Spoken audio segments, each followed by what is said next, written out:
Aliens? Aliens. Yes.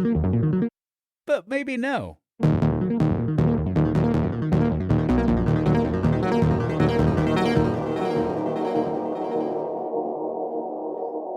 Welcome to the show, Aliens, yes, but maybe no, with Josh and Travis. I'm Travis. And I'm Josh. This is an otherworldly podcast as ambiguous as our title.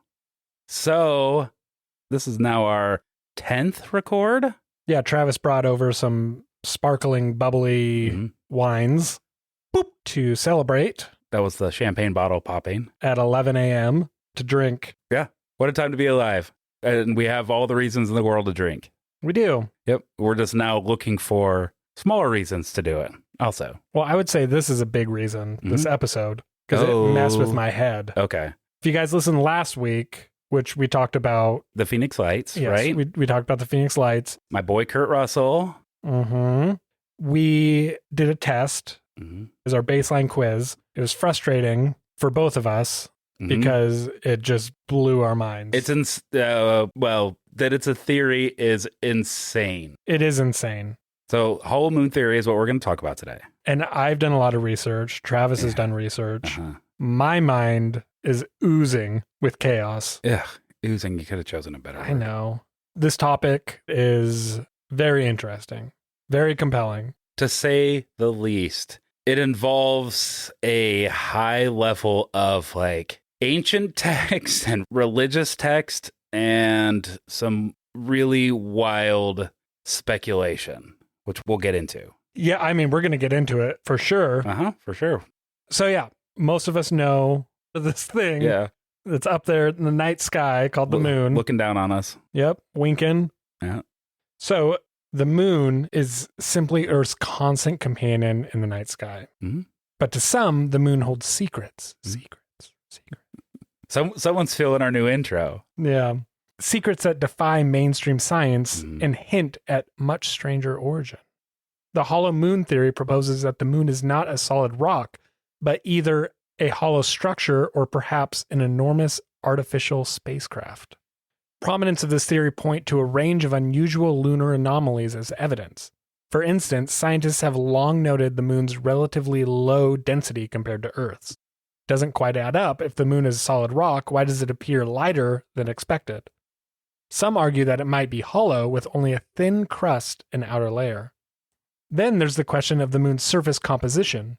Lunar rocks collected by Apollo astronauts contain high amounts of titanium, chromium, and zirconium, elements known for their strength and resistance to corrosion. This has also led to some theorists suggesting that the moon's outer layer may be reinforced as if it were designed rather than naturally formed. Even stranger, elements like uranium-236 and neptunium-237, which do not occur naturally, have been found on the moon. Could these traces point into something artificial? Okay, I want to take a little bit of exception to them not occurring naturally, because if we can create it, then it does somehow occur naturally, whether on our planet or in the broader universe, right? We cannot just create or destroy things that don't exist. Are you saying that because we're humans and we're natural, that if we make something, that makes it natural? No, I'm saying that because that's bullshit. What is bullshit? Because it's like no, I'm saying the person that smokes weed's like, man, it's natural. Well, I mean, like, okay, so let's talk about this weed thing. Like, weed can grow naturally, yes, but we have put our hand on the scale and changed the strains, and so weed that was smoked even as short as 10 years ago is different and more potent now than it was then, right? And that, that is I like, want to disagree with that.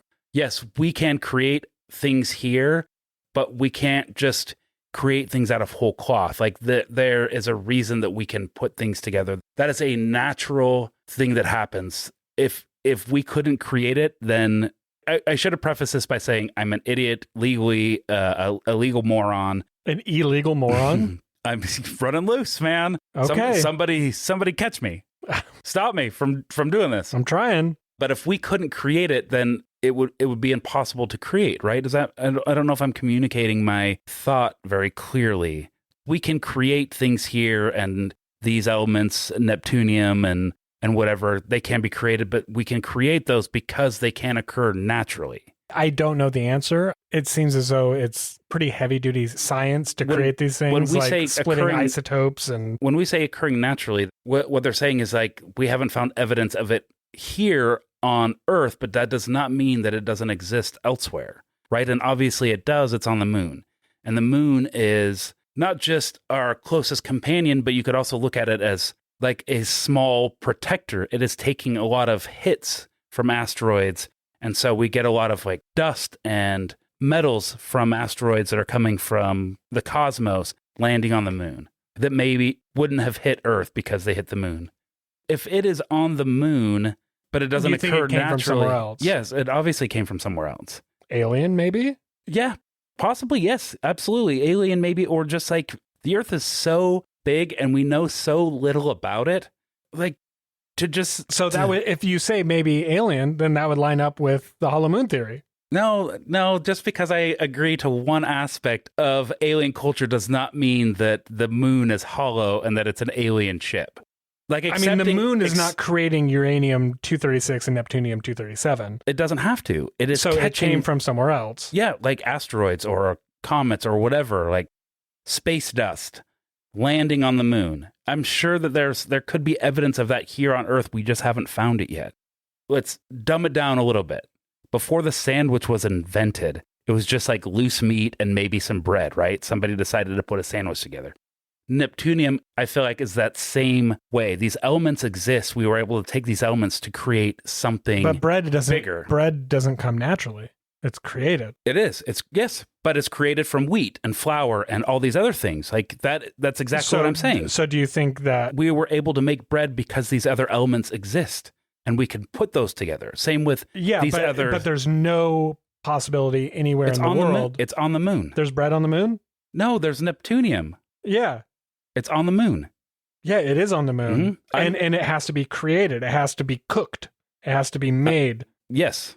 So it's not natural in that it is the base things. It has already been created, so it's there. Yes, exactly. It's already created. Yeah. It's already there. To say that we've created it and it doesn't occur naturally, it doesn't make sense to me. Okay. Because it's already found on the moon. We didn't create it. We just discovered it. So that's what you're saying. Yes, that's what I'm saying. Okay. We discovered that this thing exists, not that we created it. It already existed. Like I said, there's so much about our universe that we don't understand or can even comprehend. The point of these showing up, like what's so interesting about it, is that it could point to something artificial, where it didn't grow on a tree. Like a loaf of bread doesn't grow from the ground. Right. You know, so that's what's interesting about this, is that something, somewhere, someone has to create it, which is bizarre. That just shows the weirdness of what's happening on the moon that we don't really understand. Right? I'm going to try and follow your logic, but that doesn't really add up. Okay. That doesn't have to. That's fine. I'm a certified idiot too. Two certified idiots. Hashing it out. The most, and our most dangerous over weapon. uranium and neptunium. Yeah, our most dangerous weapon is a mic and a soundboard. Yeah. Well, I want to keep going because this isn't all that's weird about this theory. One of the most compelling evidence of the hollow moon theory comes from the seismic activity. During the Apollo missions, NASA intentionally crashed lunar modules into the moon's surface, causing it to vibrate for hours. As the moon rang like a bell, some scientists reported that the reverberations traveled unusually deep, even accelerating at certain depths. This behavior, they say, is not what you'd expect from a solid object. So one incident stands out under the direction of Dr. Werner von Braun. Okay, before we get to this, Earth has a sound. It is a very, very noisy planet. And we have an atmosphere, so we can record that. The moon doesn't have an atmosphere, so all we're getting is like vibrations that travel through space. And this ringing like a bell is an artistic flourish. Nobody else is, except for whoever this person that said rang like a bell. Those are the NASA scientists. But who? Name them. Give us a name. Throw a name out there. Chuck. Okay, so Chuck.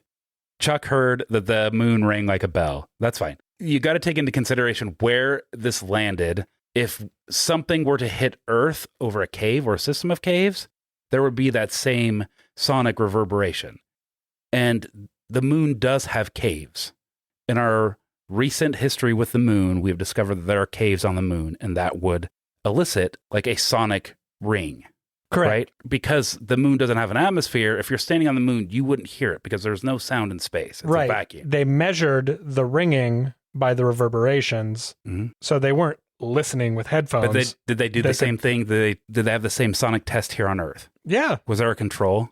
Well, it's not in our reading, so... It's not in our readings, but guaranteed they have. They've hit things and our whole seismology departments are measuring vibrations and readings, and they understand vibrations and readings very well. And we get those with earthquakes all the time. Yeah. That could ring for hours. Well, those are tectonic shakings. But that doesn't matter. That's still ringing. Yeah, but if we drop a huge spaceship from space onto Earth, it is going to have a vibration, but it's only going to be for a few minutes. No, it's not. No way. We have, like I said, tectonic plates ringing and jostling around rings for hours. Yeah, but we're not talking about tectonic plates. The moon doesn't have tectonic We're using plates. the same logic that they are using on the moon here on Earth. And they said that they crashed something into the moon and it rang for 3 hours. That could happen here. But the Earth is so noisy. I mean, it has a constant hum. It's known as ambient seismic noise. It's composed of seismic waves excited mostly by the interactions of the ocean waves with the seafloor and then bouncing around within the Earth's crust. The Earth is constantly humming. That does not mean that the Earth is hollow. Yeah, but the moon is not constantly humming, and when you hit it with something, it hums, then it hums louder and louder and faster and faster. The Earth doesn't have tides or an atmosphere or anything like that. We're not constantly monitoring the moon. Boom! It's not a boom. I know, but I am we're talking about this to me, and I know we're going to talk about another character in this story, but hopefully just briefly. I feel like this sort of theory here is a slippery slope. I feel very dangerous about this community where you start to believe things like flat Earth, or even it starts out as a joke. Like, this thing happened on the moon. That probably means it's hollow, right? Like, haha, that's really funny. Just kind of like the birds aren't real campaign that was on Reddit. People actually started to believe that birds aren't real, and it's making them very paranoid. It's like a parody that birds were created so that they could monitor human population. I believe it. No, Anyway, I feel like silly. this is a slippery slope. There are things about Hollow Earth that I think are very interesting and fascinating. But to me... Or Hollow Moon. Would I say Hollow Earth? Yeah. Okay. Well, I mean, that was what Journey to the Center of the Earth was about, right? Could be. With the rock. Dinosaurs. Dinosaurs and King Kongs. Yeah. And Godzillas. They all live down there, a whole tribe of King Kongs. Yeah. I mean, it's science fiction. And it's wild. There's a lot about the moon that we don't understand. There's a lot about space that we don't understand. And we're still learning. So I'm not going to just believe this thing whole cloth because of like a couple of fringe scientists feel like it's hollow. Anyway, that's my opinion. I'll save my overall opinion for later. But I think you've made it very clear. Okay. I don't mean to sound so hostile. I'm trying to be open-minded about this. It's just really hard with this specific topic. Yeah, there's just a lot of evidence. So the moon shouldn't exist. It is an anomaly. Some of the scientific theories that we have aren't really But if the moon doesn't exist, explainable. then life doesn't exist. The moon is such a big part of human life. We don't know that. No, we do. That's a theory. We have definitive evidence that the moon affects the tides, and tides are what benefited evolution. Like, that is definitive. We do know that the moon it could have sped up evolution, but we don't absolutely. know. The reason we don't know is because we were not there. Well, the reason we don't know, that's not true. The reason we don't know is because we have a moon and we don't not have a moon. But is it possible that there were times where there was not a moon? We can look at other planets within our solar system and our galaxy that do have moons, and we don't know that there's life on it. But that's because we don't know what we don't know. But our moon is not know, like their moons. Yes, it is. It is it's a big rock that floats around our atmosphere. Like, moons are not To say that our moon is hollow in an alien spaceship is to say that all moons are hollow in alien spaceships. I'm just saying they did some tests. Mm-hmm. The moon rang like a bell, Yeah. as if it were hollow. Yeah. And NASA was in charge of those tests. And these are reports from NASA. Okay, so that's reports from some scientists within NASA who took an artistic flourish and say rang like a bell instead of reverberated or did whatever.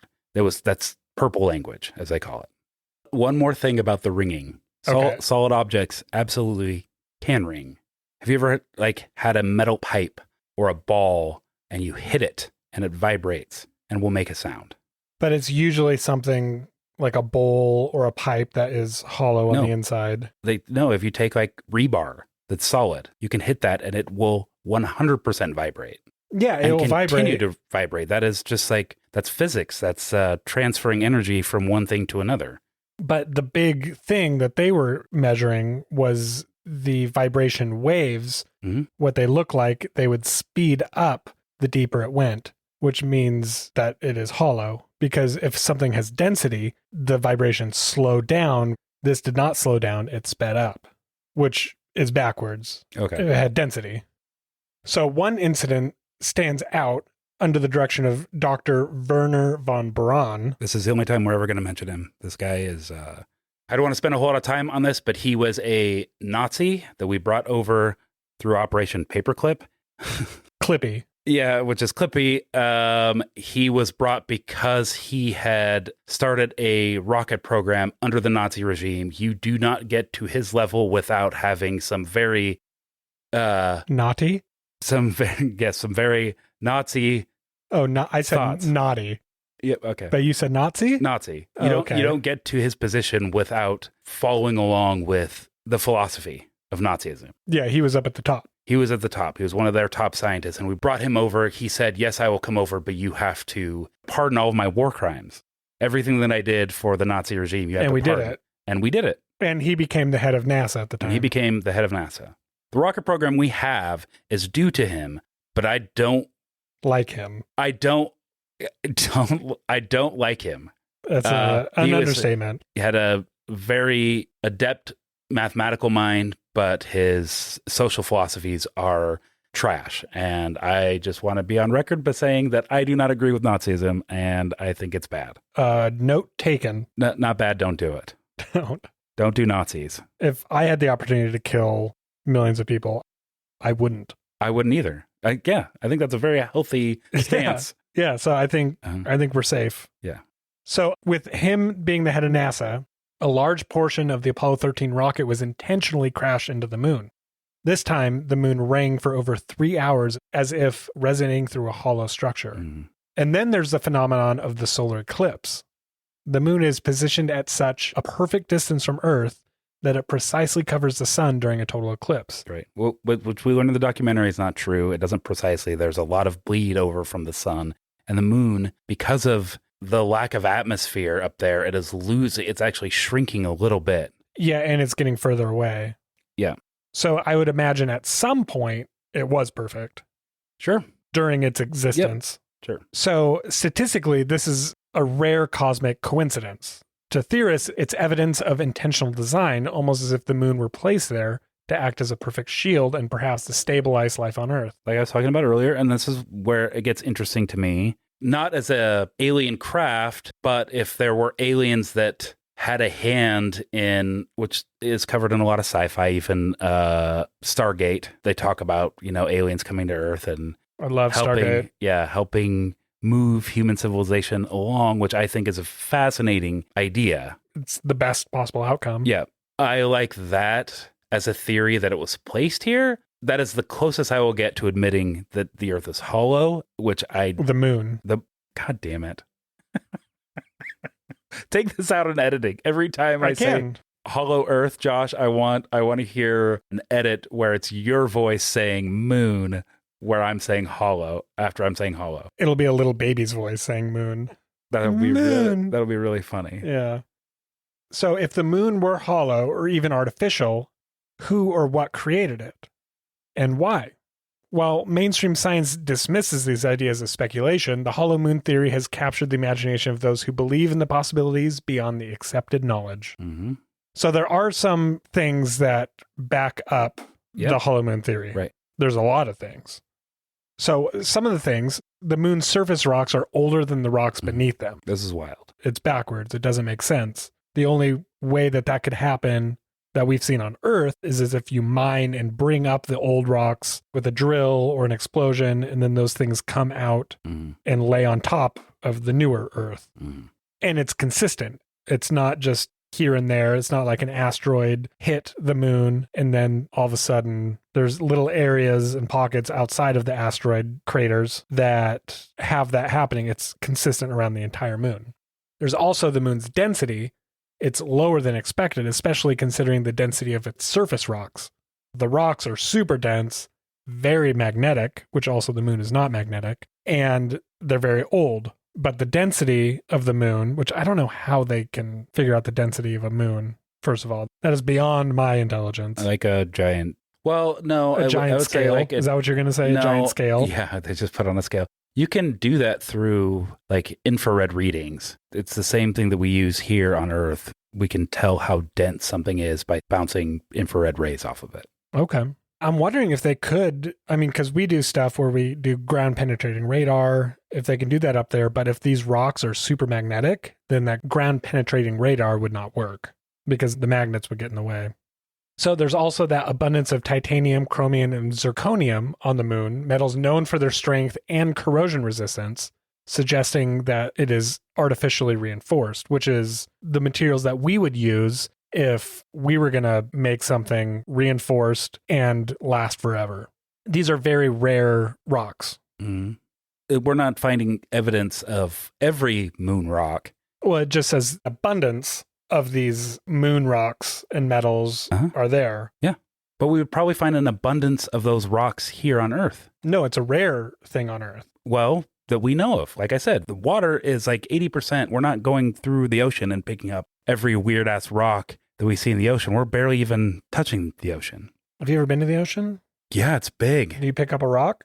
And I throw it right back in the water. So there are people going and picking up stuff. But I'm not looking at rocks like, oh, this is weird. I should probably turn this into NASA.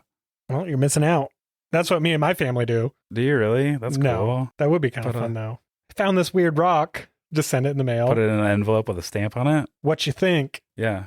There's also what we talked about, the uranium and neptunium elements, not naturally occurring, raises questions as well. We're talking about rare, though. We're not talking about unfound or like non-existent. It's rare. That means that it exists. It's just not common. For the metals, yes. But the uranium and neptunium, it doesn't exist unless we combine things or separate things to create it. Well, it's also weird that just the position of the moon is at the perfect position for life to be on Earth, like you mentioned. Oh, okay. So, yes. And that is... That it perfectly stabilizes the seasons and the tides.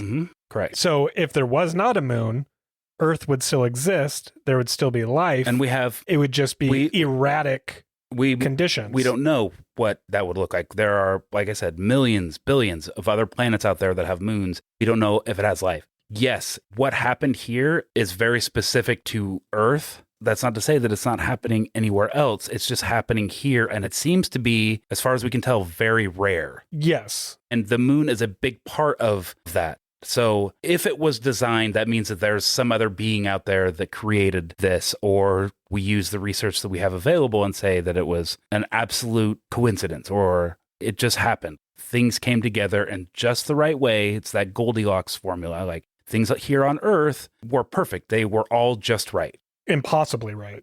Not impossible because it happened. But how'd it happen? I don't know. Tell me. That's a different podcast. There are ancient texts and oral traditions from various cultures around the world that describe a time before the moon existed. Yeah. So when I first heard that, my first thought was someone was writing things and talking about it, but that's not what it is. There are creation stories through all these different religions and ancient texts that just describe how everything was created. Yeah. But there are also philosophers of ancient times that have talked about civilizations that existed before the moon. I don't think so. Well, I'm just saying those writings exist. I am expressing my own opinion. I'm not saying that my opinion is at all fact. My opinion is I should let you finish. That's my opinion. Okay. I'm really sorry that I keep cutting you off. Yeah. I didn't think that I was going to get this worked up about it. Honestly, I wish that you would get this worked up about it on the opposite side, where you believe it. I wish you would get this worked up about not believing it. I believe that you will be a true and faithful soldier someday for the ufologists, and we will get you there with the help of our faithful listeners. Okay. Please email Travis. I'm not trying to indoctrinate you, but I feel like I'm getting indoctrinated. Maybe. So there were old philosophers that mentioned civilizations that lived before the moon, and these are not part of creation stories. But it's also not firsthand experience. It's oral tradition that has come down to these authors. Oral traditions are notoriously faulty. It's like the game of telephone. Most of these oral traditions come from traveling merchants. So that's why we get a lot of the same stories from all these different religions, is these trade routes. That's what they did. When they were done traveling, they sat down the fire around a well and just told stories that they've heard from other places. Right. Like the most famous of these is Beowulf. Great Norse warrior goes on this quest to eliminate a threat. It's storytelling, and it's the easiest thing for us to wrap our mind around, is that we all procreate the same way, right? Usually stories are based in fact. So the game of telephone starts out with a truth, and then it gets really wonky. Yeah. So we have some wonkiness, but all these stories from all around the world, there was a time without a moon, or a time before creation. There was also things in the sky, aliens, or something came down and brought the moon. Right. Like the Sumerians. Parts of the Zulu nation. Yeah. And then all the way on the other side of the world. Life on Earth could not exist as it is without a moon. You know what? I'll let you have that. What if that moon's hollow? Way to bring it back. I'm just saying, like, yeah, okay, fine. The moon has always been there, but what if it's hollow? What if it's hollow indeed? You know what? I'm looking at my notes, and we're at the point where there's counter arguments. I believe maybe I can interrupt you. Really read me for filth, Josh. So the scientific community overwhelmingly accepts that the moon has a solid internal structure. Explanations for lunar anomalies exist within conventional science, although some remain debated. There's some density discrepancies attributed to differentiation during lunar formation, unusual seismic activity, explained by the moon's unique composition and lack of a substantial atmosphere. Perfect eclipses are considered a coincidence with the moon's apparent size gradually decreasing over time.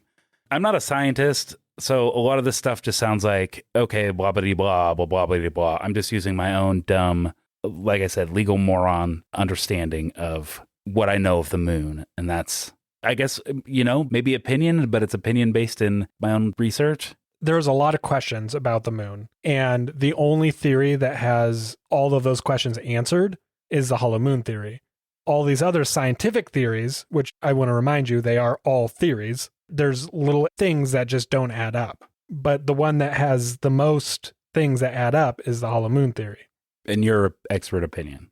But we're getting to the point now where it's kind of like an echo chamber where the only thing that's being researched is something that validates this, and there's not enough that discredits this theory. That's, I think, my role on this show, is I'm going to put a lot of time and work into making me feel like shit. No, I don't want to make you feel like shit, but I do feel like it's a responsibility to put the other information out there.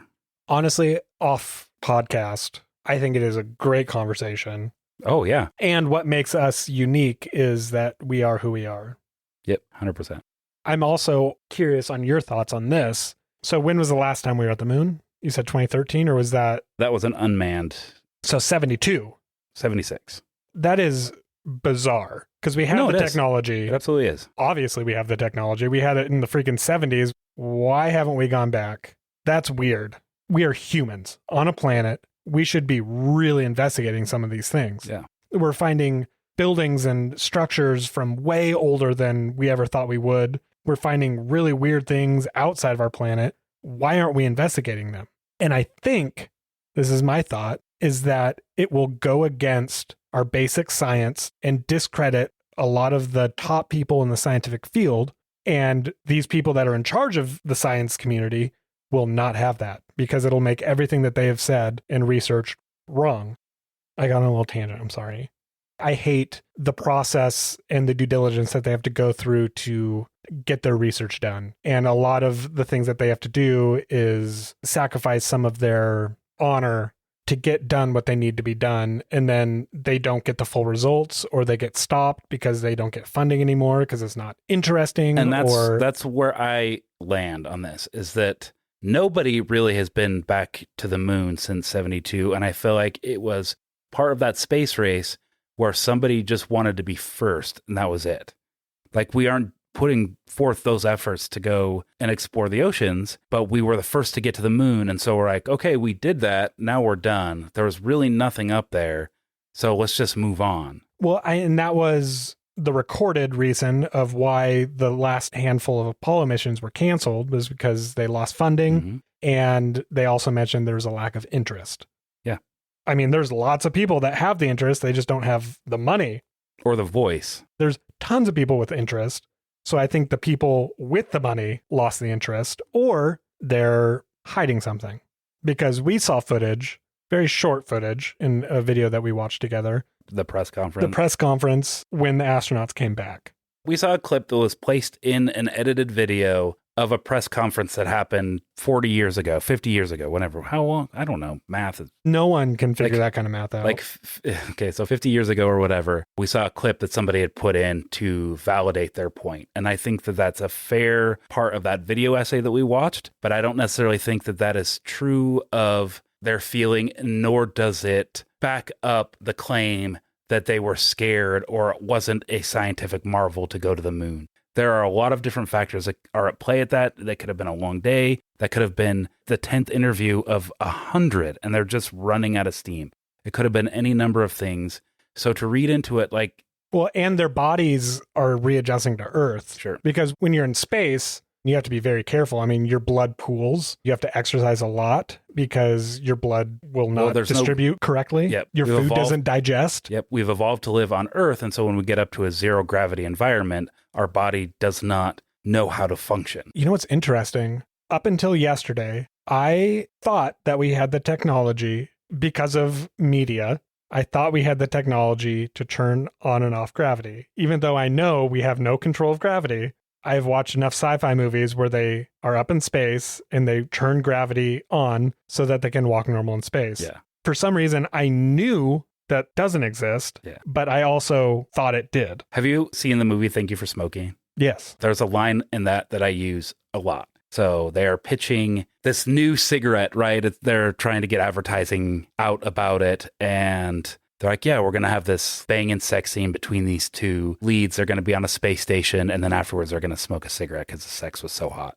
Yeah. Somebody that's in this meeting was like, well, you can't smoke in a vacuum. And they're like, well, we'll just fix that with one line of dialogue. Thank God for the whatever, blah, blah, blah device. And so I use that all the time. It's like, well, thank God it's fixed with one line of dialogue. You can do that with anything. Yeah, it's true. So we can manipulate gravity, but we can't control it. Gravity is a force, just like love, a force greater than anything else on this earth. And really, that's why we started this podcast, is love. Gravity. Oh.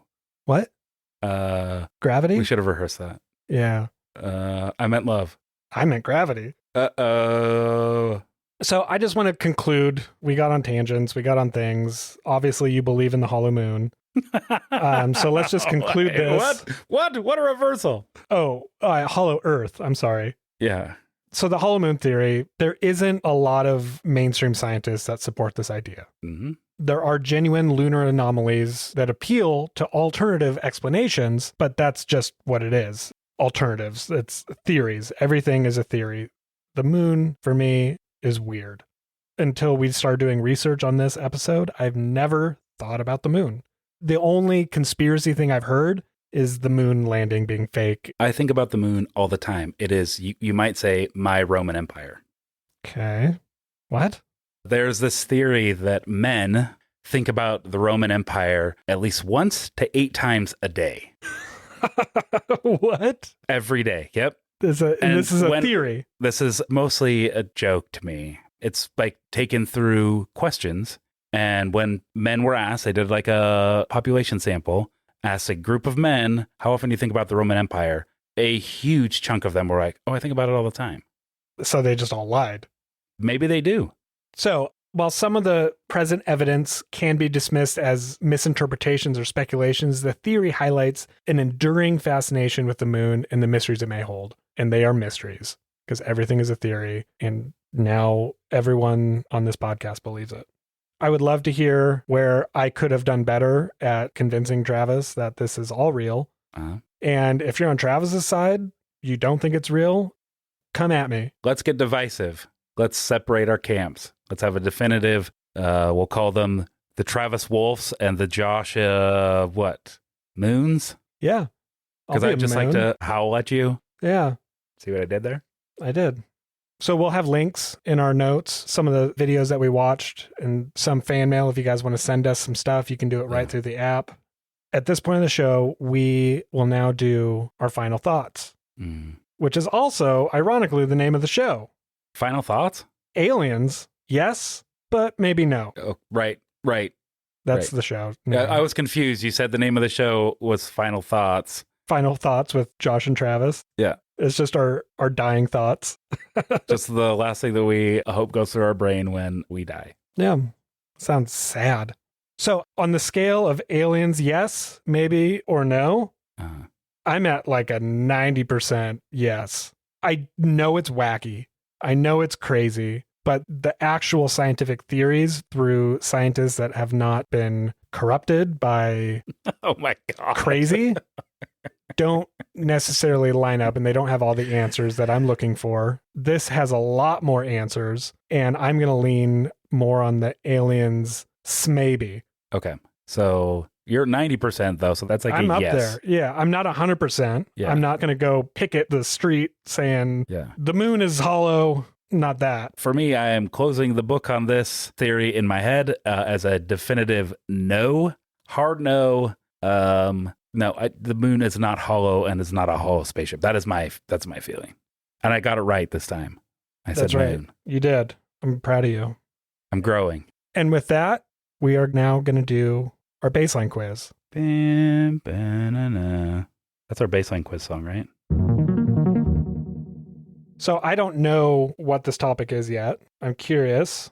We don't get the quiz until halfway through our recording. Because I'm a cheater. Because Travis has cheated in the past. I cheated one time. He cheated one time, and we do not never forgive. Trust him. No. And people don't change. No. I actually believe people can change. Yep. But not Travis. You leave me in a room with a cookie jar full of quiz answers, and I'm going to eat every last one. Every time he will reach his hand in there. Yep. Every time. Yep. Okay. So it looks like our next episode is going to be about congressional UAP hearings. So I've been hearing about this. I've watched some of the stuff. So I know a little bit about what's going on. And I also know it's a really big deal. Mm-hmm. So we have some questions. And we'll have some answers. Hopefully correct answers. So Travis and I don't know much about this. I don't know anything about it. Surprising nobody. This is going to turn out exactly the way all of these quizzes turned out, with a big goose egg on my side and probably a blue ribbon on yours. Is that what we're doing? Goose egg and a blue ribbon? Yeah. I mean, if you don't want the goose egg, I'll take it. I mean, like, you're talking about a real goose egg. Yeah. I want the blue ribbon. Oh, well, that's mine. You can't have both. What? I want the blue ribbon, and if you don't want the egg, I'll take the egg and keep the blue ribbon. Okay, well, Josh gets both now. Oh. Okay, so here we go. Here's our baseline quiz on the congressional UAP hearings. I'm really excited to do this episode. This isn't the one we're expecting to happen, right? This is just like... We're talking about the hearings. So the hearings that have happened so far. Since whatever year. Well, I don't know what year. We'll see that's what I'm saying. That's the first question. What? It is? Yeah. Okay. When did the first public U.S. congressional hearings on UFOs since 1966 take place? 2017, 2022, 2019, 2024. So when did the first? What do you think? I think 2022. I think that as well. Oh! I don't know if it's right, but I just remember during lockdown... There was some stuff that happened. Some stuff that happened, and we're like, this is the least interesting thing that happened on this news cycle, is that the government acknowledged that there's a possibility that alien life exists. Yeah, COVID happened. everyone was in awe for a day and then they just forgot about it. Yep. Yeah. We both said 2022. Next question. What historical event did Representative Mace cite as a reason for continued public interest in UAPs? Is it the Phoenix Lights incident, the Roswell incident, the Kenneth Arnold sighting, or the Malmstrom Air Force Base incident? Okay, so we haven't talked about the latter two. We did Kenneth Arnold. Barely. I think it was a shorter episode. It wasn't an entire episode on Kenneth Arnold, though, was it? Mm-hmm. Oh, fuck. That's why I do so well on these. That was the guy in Idaho. Okay. We've done 3 of these as episodes, but we have not done the Malmstrom Air Force Base incident. So I am going to... Why don't you tell me, since I answered first last time, you tell me what your answer is. I think it is the Phoenix Lights incident. Okay. But you think I that don't maybe know. Because Kurt Russell being a celebrity helped move that needle forward a little bit, or Yeah, like, I think what's he your was trying. reasoning I think behind he it? was trying to get some kudos from Kurt. Who was trying to get kudos from Kurt? The government? Representative Mace. Oh, I think. yeah. I think his Okay, wife had yeah. a birthday coming up, Yeah, and yeah. she's a really big fan. Okay. So I think the Phoenix Lights. What do you think? I don't know. I don't know anything about Malmstrom Air Force Base. I don't either. I'm going to say that Okay. just because, like, I was tempted. Yeah. Okay. I'm picking that as like a lucky dip. All right. So next question. Hmm. What specific piece of legislation was mentioned as a potential model for handling the disclosure of UAP-related information? Is it the Freedom of Information Act, the National Security Act of 1947, the JFK Assassination Records Collection Act, or the Intelligence Reform and Terrorism Prevention Act of 2004? I don't know. I'm going to say Freedom of Information Act. I mean, that would make the most sense, disclosing this is information. But who knows, like, how wild these...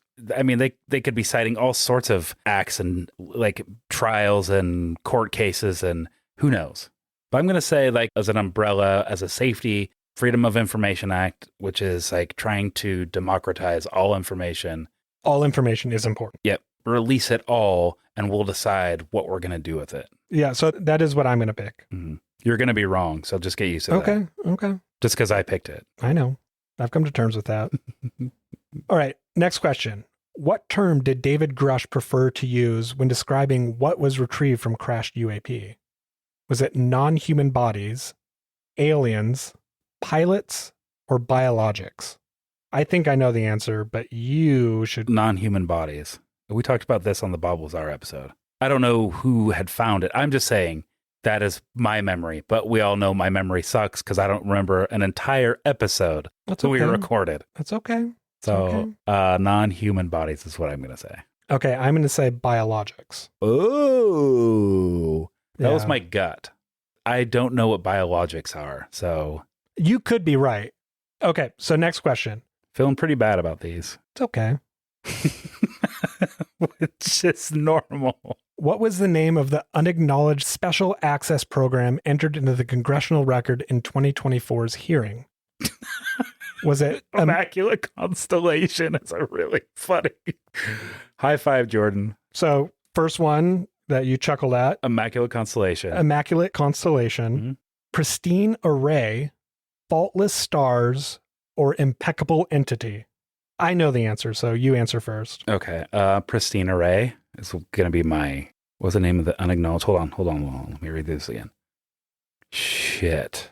I think it's either Pristine Array or Impeccable Entity, but I'm going to land on Pristine Array. Okay, that's great. I am going to pick Immaculate Constellation. Oh, shit. Really? Yeah, You know the answer to this? yeah. Immaculate Constellation is really funny. It is very funny until you hear about it. Uh-oh. And I'm excited to dig deeper into it because I thought that I was don't a know. joke answer. Now I look like a total idiot. Well, you know what? Well, it was a redacted, black-funded operation I'm talking through about the Pentagon. just the name of it. I'm not talking about any of the documents within this. Well, what I'm if all the redacted they're all programs like are funny names? Yeah. I think that would rule. That'd Yeah. be so funny. Okay. Last question. Which of the following actions was specifically recommended by a witness during one of the hearings to improve civilian UAP reporting? Is it establishing a dedicated hotline for UAP sightings, leveraging NASA's Aviation Safety Reporting System, ASRS, creating a new government agency focused solely on UAPs, or mandating that all pilots report any unusual aerial sightings?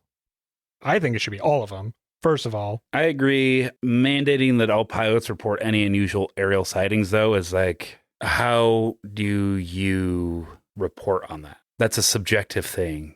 Yeah. Because one person might see something and say like, oh, that's obviously a fucking condor. And Well, somebody might say they would like, report I them don't and then know. look into it. Right. But like, if you don't think it's unusual, but you saw something and you don't report it, then like, what's done there? That's, I don't know. That actually sounds like something that they would be asking for like follow-up action on.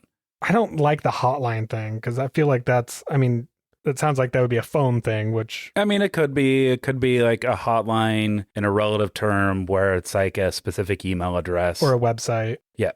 I don't know the answer. So I'm going to say creating a new government agency focused solely on UAPs. Mm-hmm. That's mine. I think that's right, but I'm going to say mandating that all pilots report any unusual aerial sightings because it's just like... I mean, that's a great idea because it has been taboo because people would get fired for being crazy. It's just like, yeah, okay, well, if somebody sees something, we'll report it, but like, don't hold your breath. It's like that low level concession that you can make. You could to just be like right. Get people off their back. They're like, these guys keep telling us that they're seeing shit out there. Well, this is what now a witness... you guys have to tell us if you see weird shit, okay? We're all in agreement. That's like a rule now. This is a witness. That's what I'm saying. Yeah, right, but they said that this is a witness recommended. And some of the witnesses I do know were pilots. Yes, that's what I'm saying. This is a low-level thing to get these people off the government's back. They're like, yeah, we're doing something about it. We told them that they have to tell us. And the government doesn't have to do fucking anything about it.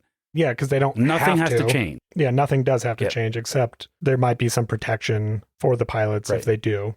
All right, let's submit this. View accuracy. Okay, we got the first one right. Mm-hmm. 2022. Yeah. This is the first one since then. And then it was just like I said, it fell off dramatically from me. So I was wrong. It was not the Phoenix Lights that Representative Mace cited. And it was not the Malmstrom Air Force Base. It was the Roswell incident. Yep. That's cool. So next question. What specific piece of legislation was mentioned? It was not the Freedom Act. Which is what we said. Like we both said that. That made sense. Could have been a wild thing. And the JFK Assassination Records Collection Act. Yeah. I don't know what that act is. Just that they have to. I don't either, but just like taking like a tertiary knowledge of like that trial. And there was a lot that was being kept. And so they use this. They do this a lot in like court proceedings where they'll reference another ruling and then use that to be interpreted into what it is that they're trying here. And so they probably use some aspect of that, like these JFK files had to be released, and they were doing the same thing with Nixon, like his Watergate stuff. Yeah. Okay, so next one. What term did David Grush prefer to use when describing what was retrieved from crashed UAP? I said biologics. You said non-human bodies. Biologics was correct. Yeah. And it got really annoying how often he used it. I remember that. It was like, okay, we get it. You're being careful with your words. Mm-hmm. Next question. What was the name of the unacknowledged special access program in the congressional hearing in 2024? Oh, man. It was Immaculate Constellation. Which is just so funny to me. It is. And I'm super excited to hear more about that. Okay. Because I hear it's batshit crazy. Final question. Last one. Which of the following actions was specifically recommended by the witnesses? I said creating a new government agency. That is wrong.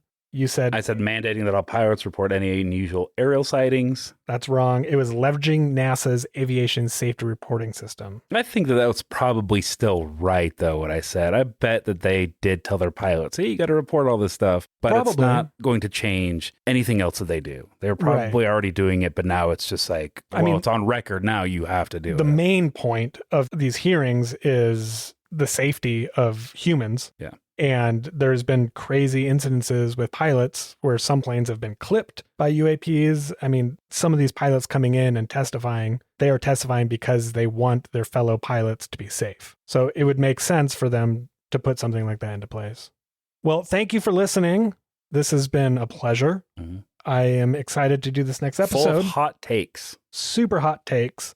We're excited to hear from you guys and what you guys think. And we will talk to you next time you listen. Bye. Bye.